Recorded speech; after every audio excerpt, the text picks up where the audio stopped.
When I was 12 years old, my family moved deep into the forests of Oregon, miles away from the nearest town, into an old 1940s house surrounded by endless pine trees.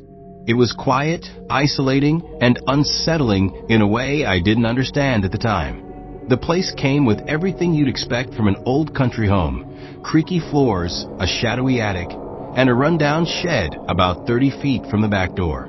The shed was packed with rusted tools and junk from the previous owner, and though my dad always said he'd clear it out, he never did.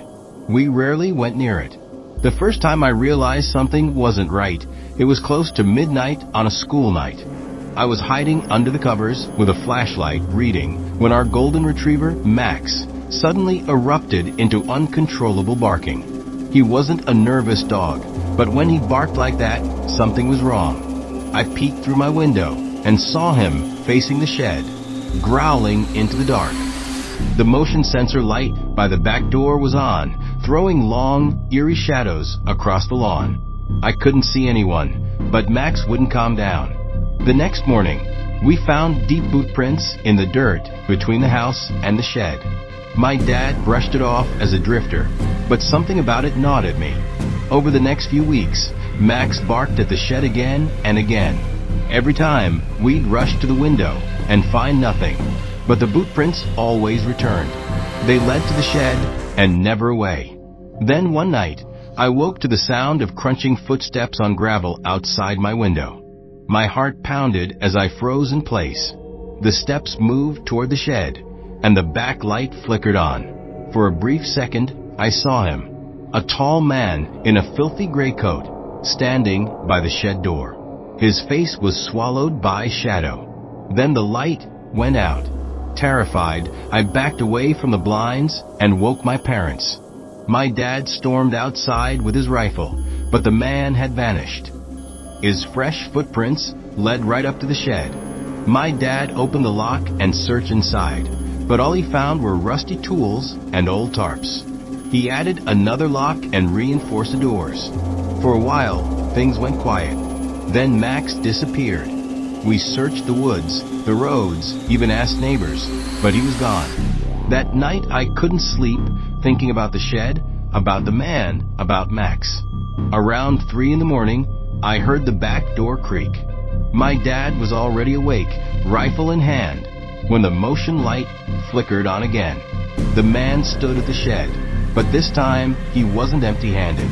In one hand, he held a knife. In the other, Max's collar. I felt the blood drain from my body. My dad shouted and raised the rifle, but the man bolted into the woods. The police were called, and when they searched the shed, what they found was worse than anything we imagined. The dirt floor had been cleared, with strange symbols carved into it. In the corner was a pile of bones. They said they were animal bones, but I'll never be sure. Behind a false panel, they discovered a backpack stuffed with wallets, watches, and old clothing. None of it belonged to us. None of it belonged there. And then came the notebook. Pages filled with bizarre symbols, incoherent ramblings, crude drawings of houses, families, and wide, staring eyes. It felt like a warning, or maybe a message. He had been watching us, the way he had watched others before. That night, as we packed to leave, I stared out the window one last time. The shed sat in silence behind yellow police tape, but just beyond the tree line, I saw a face staring back at me. By the time I blinked, it was gone. I screamed for my dad, pointing frantically, and he charged outside with his rifle, screaming into the night as he fired shots into the woods. I had never seen him so furious, so desperate.